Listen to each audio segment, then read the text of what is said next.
I said we street teaching and doing music to educate. All praise, I had this gift in second grade where I stay. They upgraded the murder from catching fades. Let's just say you niggas is weaker in 7 days. Cause how a nation come kidnap you and make you slaves, then separate their children and parents, changing names. No Damon Waynes for generations was major pain. And we kill each other, but when it's done, we don't say a thing. You niggas tripping. Well, in other words, y'all niggas Christian. Worship white Jesus when scriptures give his description. And shout out to my kindred that's really living what's written, keeping laws that was given instead of willfully sinning. I love saying Christ. What's going on with the young kings? Let me talk to the young brothers. What's going on with y'all? We just started reading the Bible. Oh, which one of y'all? Oh, which one started reading the Bible? You did? How old are you, brother? 12. You 12? What made you start reading the Bible? What made you start reading the Bible? I just thought it was nice. Which is like the information, or just the words, or what?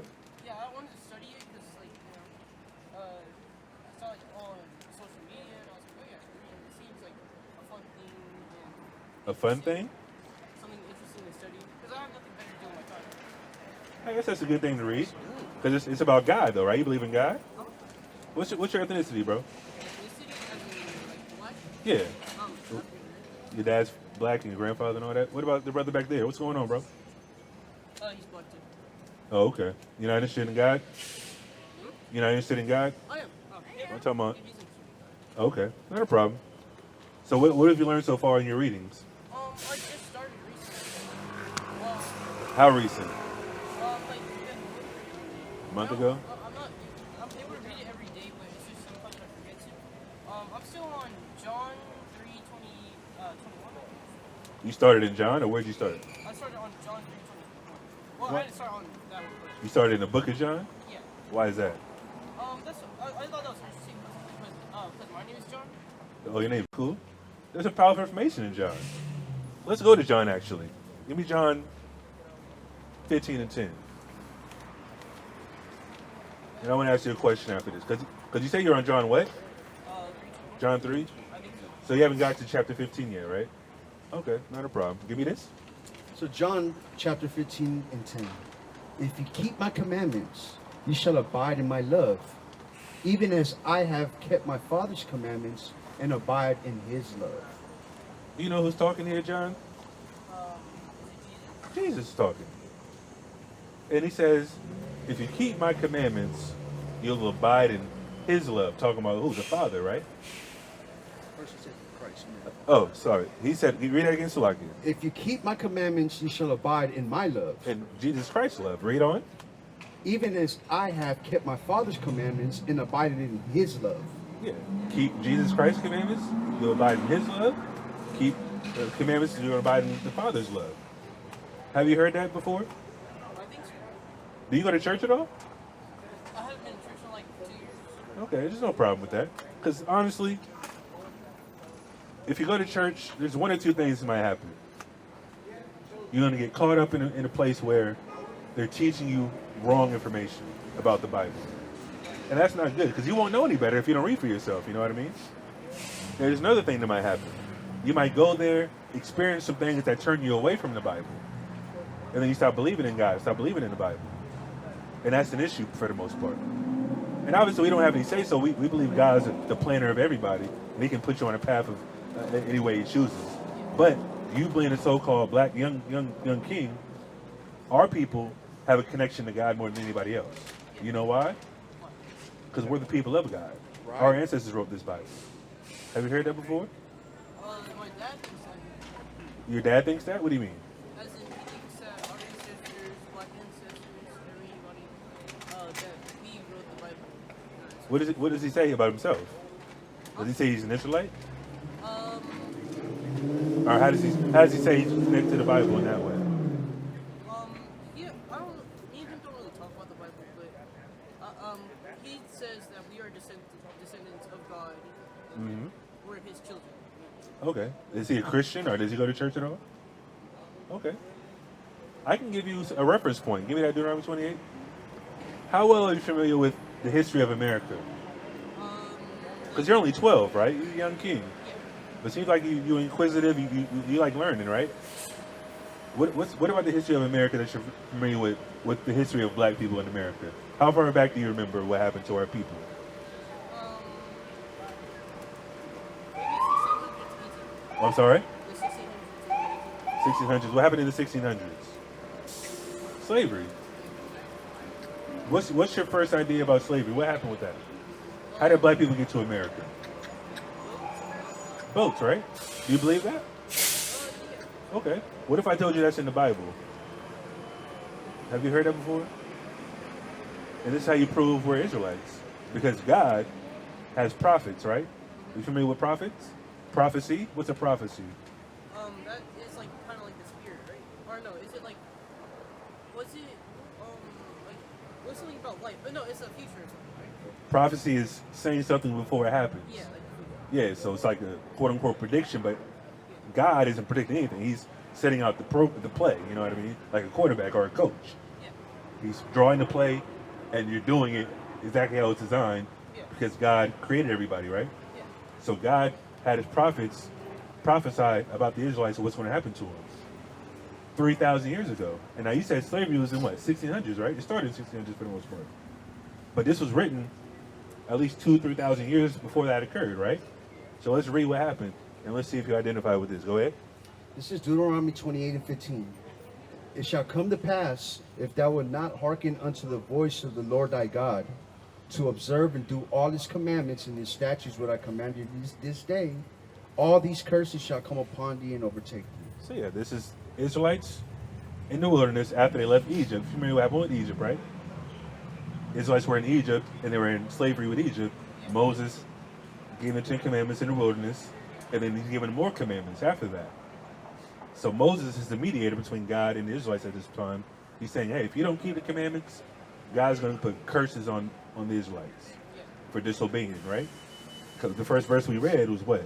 If you keep the commandments, you're going to abide in God's love and Jesus' love, right? So if you don't keep the commandments, like we read here, from Moses, from God, you're going to have curses on you. And that's what's going on today. There's curses on our people, spiritually, that we can't get from under. Because we're still doing wickedly in God's eyes. So what's the alternative? We have to keep the commandments. But this is one curse that identifies who the Israelites are today. You know what I mean? Keep reading. Verse 68. And the Lord shall bring thee into Egypt again with ships. The Israelites are going to go to Egypt again with ships. Now, if you're familiar with geography, where's Egypt at in the world? It's in Africa, right? The furthest east of Africa. And if you're familiar with Israel, is Israel close to Egypt? It's right next door, right? It connects by land. So do you need a boat to get from Egypt to Israel? Do you? Well, you don't need it. Yeah. There's no body of water there that you need to transport people on boats. So it's the future prophecy, and Egypt is synonymous with bondage. Let's get that precept. Go ahead. This is Exodus 20:2. I am the Lord thy God, which have brought thee out the land of Egypt, out of the house of bondage. Egypt is known as the house of bondage. Bondage is what? Bondage. Like what? Bondage like binding somebody. Like if I put ropes around your arms, you're bound. Yeah. Cuffs. You know, anything. That's what it's referring to. So if you're in a bind, that's not a good thing, right? Yeah, you're being restrained. Just like we had chains, and what's that sign? Is there a sign up here? Is the slavery sign? Give me that sign. No, right here. You see this sign? This is us being hung with quote unquote Mexican brothers as well, and they're getting hung. But this isn't the one that I wanted. Where's the slavery one at?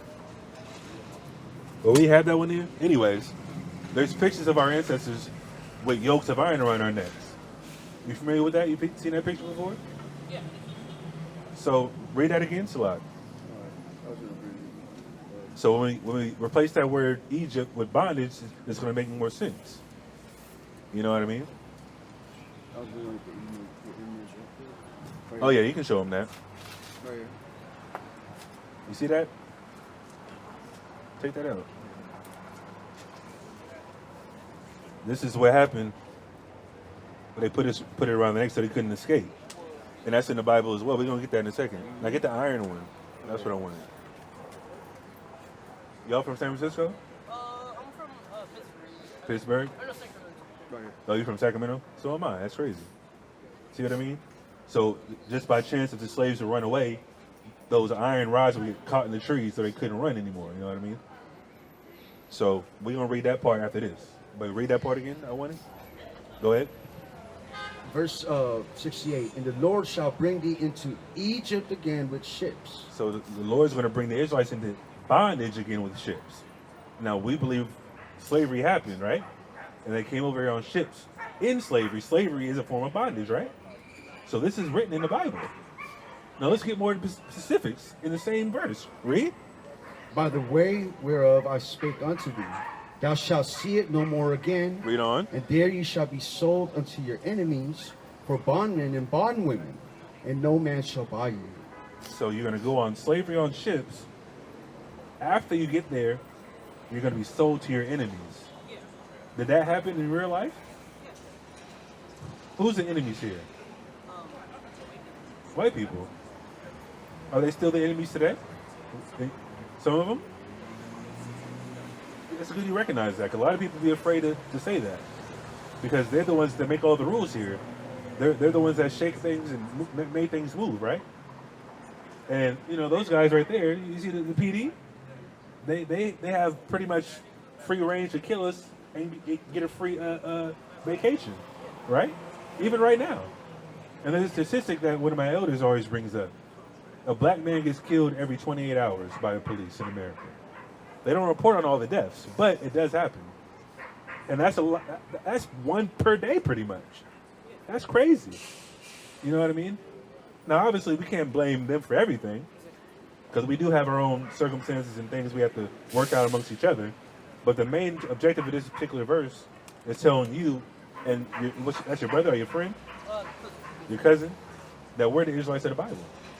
So guess what? If we're under curses, let's just say from 1600 till now, because we're still behind enemy lines per se. If you see there's some white people as our enemies, we have to do something about it, right? Would you agree? What do you think we have to do? What do you think we have to do to get out of these circumstances as a people as a whole? Not just you and your cousin and me and the people you see in front of you, as a whole nation of people. I mentioned it earlier. The first verse I brought out. What do we have to do? According to God. Follow His word. Follow the prophecy. Yeah, that's fine. The main thing is keeping the commandments, right? Go ahead. This is verse 1 out of this chapter.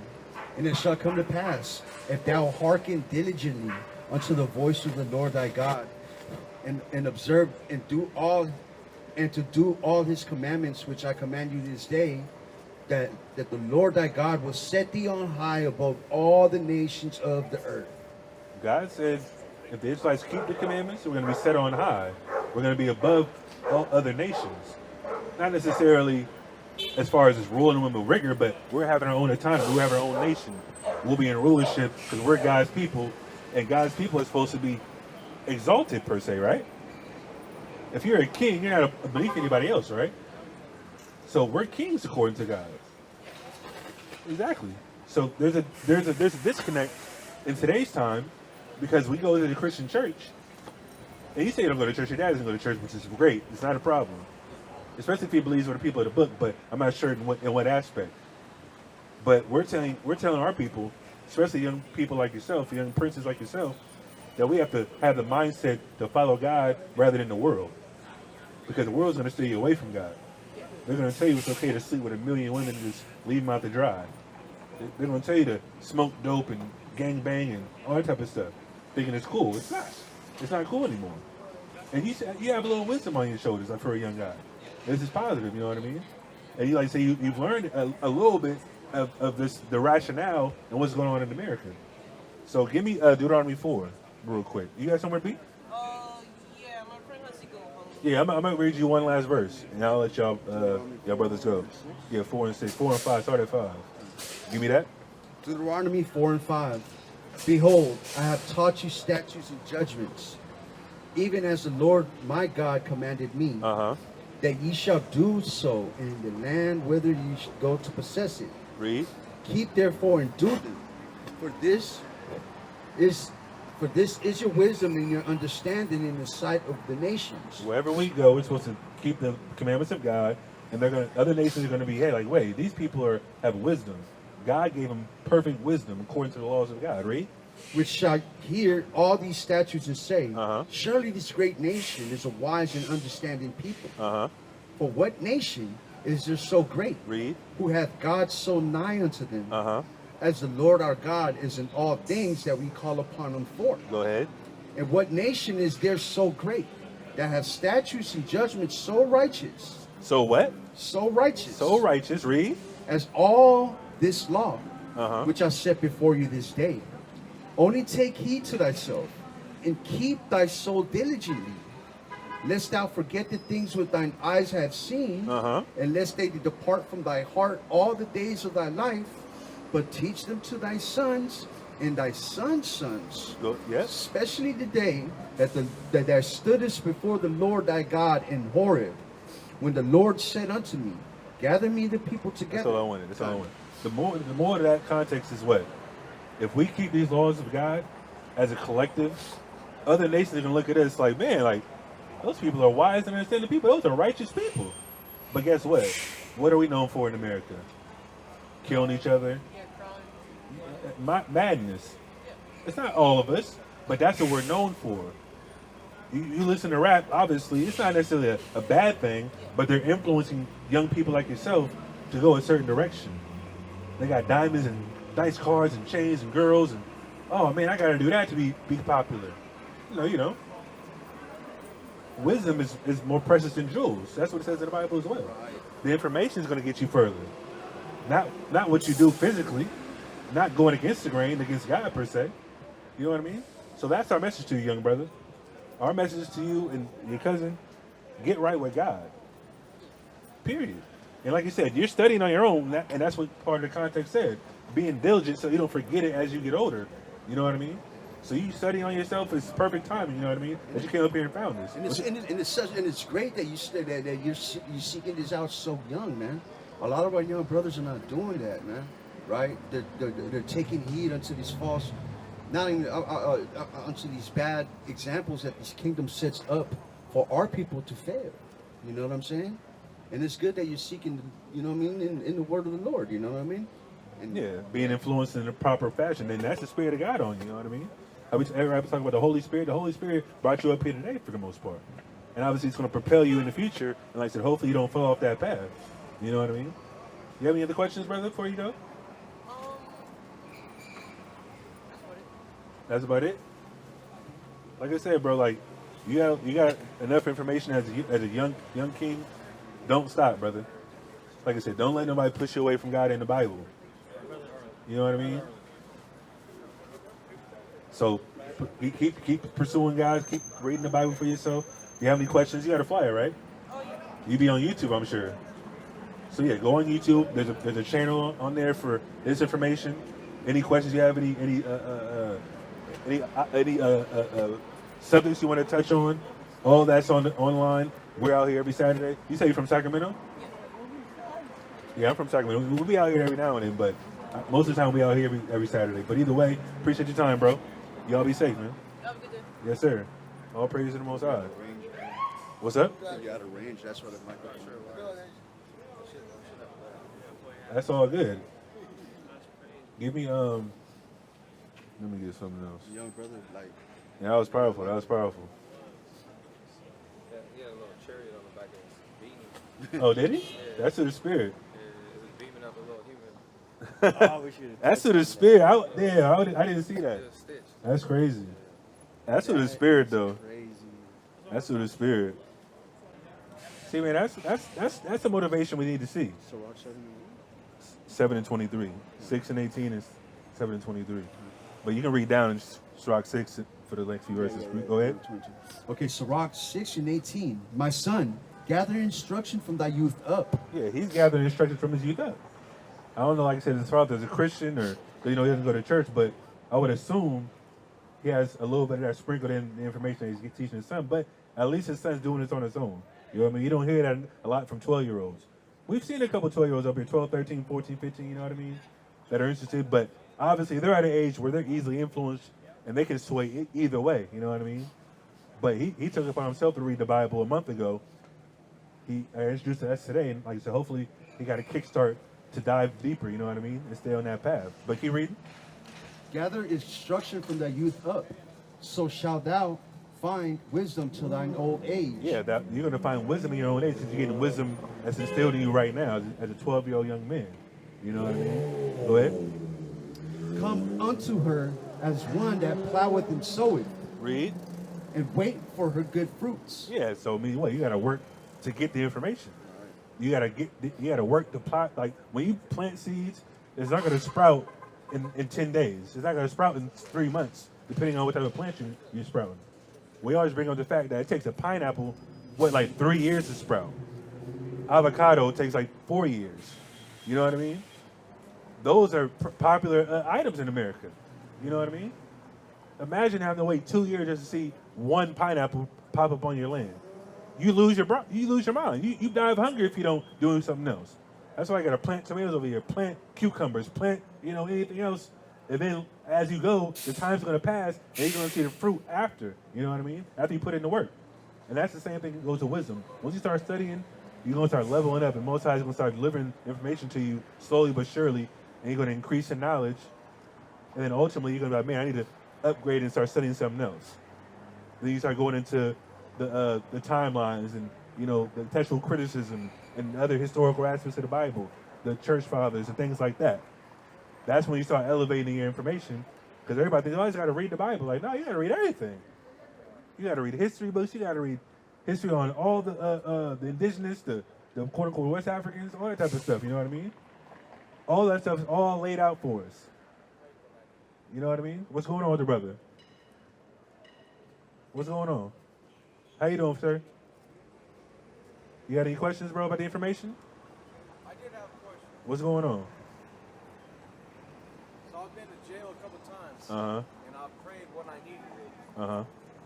While you're in jail, or just in general? Is that a sin to pray when you need it? Not necessarily, no. Are you saying you're praying after the fact you're in jail? So I've been to like prison and county, all that shit. You know what I'm saying? I believe it. So I did my time, and I felt like whenever I was down and out, I asked for help. What type of help did you ask for? And was it delivered, if that's the case? Personally, for myself. Just mentally, things like that, or what? Personally. I know what way, though. Everything. Okay. And do you think that was delivered to you? No. Okay, well, let me give you an answer. Give me John 9:31. Yep. Because there might be a reason for that, you know what I mean? You believe in God, of course. That's what you pray to, right? I believe in it, I just don't know if I'm ready to accept it. Okay. And we're talking about the God of the Bible, or what God are you familiar with? Or do you pray to? Whenever God wants to be with. Okay. What I would say this, because other religions have their own deities, things like that. We believe in the God of the Bible. What's your ethnicity, bro? Like I told him, I'm adopted, bro. You're adopted? I don't know my parents. Okay. So I'm living my life on an empty road right now. Okay. I can see where that fills in. Like I said, you're not knowing. It's probably a different story for you. I don't know. I mean, I have a father and mother, but I still grew up rough. You know what I mean? My dad wasn't around. I haven't seen my dad for like 20 years. You know what I mean? So what would you advise me? Do the research. Find out where you come from, if you can. Were you in the system, the foster system? No, I was stopped as a kid. Okay. I had a good childhood. I see what you're saying, but you just don't know your original parents by DNA. I would definitely try to find out if that's what you want. You know what I mean? Like I said, if you don't know for certain, and if you don't care per se, that's up to you. But in reference to this information, I would suggest you do that, because like I said, this information is pertinent to a particular group of people, which are the Israelites of the Bible. Because if you believe in God, we believe in the God of the Bible. If we're talking about the Bible here, the Israelites of the Bible have a special place in the Bible with God. So if you're not a part of that, under that umbrella, then necessarily wouldn't apply to you per se. Obviously, you go to church and people say, oh, everybody can get saved and everybody can love, and that's fine. So what made you get distinguished into this? I'm sorry? What made you get into this? I prayed actually. Same way you prayed, I prayed. Because I'm looking at other things in the world. I'm like, man, like, I was in the streets, you know what I mean? I never went to jail before. I went to jail one time, actually. I didn't do no time, you know what I mean? So it makes you motivated to speak words. God. He put me on this path. Like I said, I pray for this, bro. I pray, hey, show me the truth. Show me your will. That's what I prayed to God one day. And then... So what would you advise to others that's trying to learn about everything going on, with God? Well, like I said, you have to, first of all, you have to, like I said before, you have to identify the God. I'm just asking tough questions. No, it's not tough. I'm just saying there's an ideology that comes along with that. You know what I mean? Some people believe Allah is God in the Muslim world, in the Quran. I don't believe in that. That's their God, though. So if you say God to me, I'm like, hey, what God are you talking about? Some people believe the Hindu God. Some people believe in Krishna and Buddha and all that other garbage. I don't believe in that. So everybody has their own God. If they choose to. I don't believe in none of that stuff. I believe in the Bible because I believe in the prophecies of God and the proven information in the Bible and the historical artifacts and the history that lines up with that. You know what I mean? So I'm not just doing this because I just went to church one day and nah. I prayed about it. The information was given. I accepted it. I did more research, and I was like, man, let me just keep diving in, keep going deeper down the rabbit hole. And then more information started coming out. Oh man, this is crazy. The reason I asked is your man's came over here to give me a paperwork. Yeah. Right?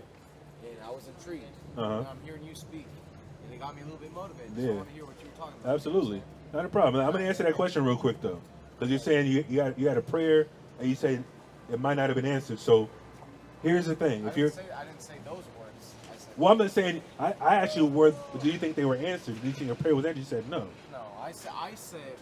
If I was always calling on God for somebody to help me out when I needed that. It was that a bad problem that I had. No, that's not a sin. That's not a problem. I'm just saying. What I said. I'm saying. I asked you if it wasn't answered. You said no, though. That's what I was focusing on. You prayed, and you said that the prayer wasn't answered per se. Right. So And that's what. So at any time that I need God to answer on me, will He answer on me at any time I need Him, or Absolutely not. That's not how it works. Why would He do that? That's kind of like an abusive relationship. I just show up. Hey, can I borrow $100? Never hear from you again for a year. Hey man, I'm in trouble. Let me get $500. Huh? I never expected that. I'm just wondering what But I'm saying though, that's what some people think. I'm not saying just you alone. A lot of people can just pop up like they go to jail. Oh man, I gotta read the Bible and I gotta convert to Islam. Crazy is half 50% they say when people who get incarcerated, when they come out of prison, come out of jail, they're a different person. Because I did read the Bible, maybe they did. I believe that. I believe that 100%. Study about God, they did do all that. I believe that 100%. All my homies, they came out of prison and did that. I believe that 100%.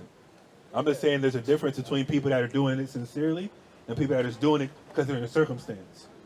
I'm here now, damn, like, God, please, like, what? That's crazy. That's the only thing I'm saying. I'm not saying people that sat down, studied for a while, came back and changed their mindset, changed their life. That's different.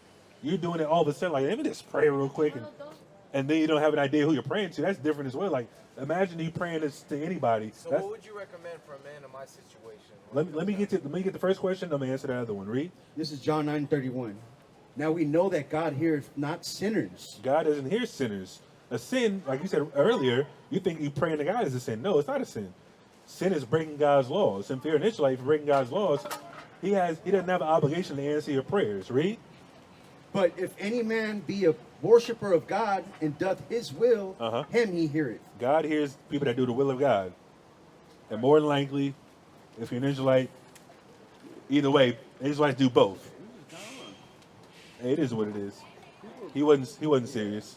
People don't gotta disdain those words though. I mean, it is what it is. Like, if he's an Israelite, sure. If he's not, whatever. I can teach a heathen all day. I don't have to yell at him and curse him out, but at the end of the day, the Spirit bear witness. And even if you're a 2/3, you can listen and learn and not do anything after that. You know what I mean? There's no problem.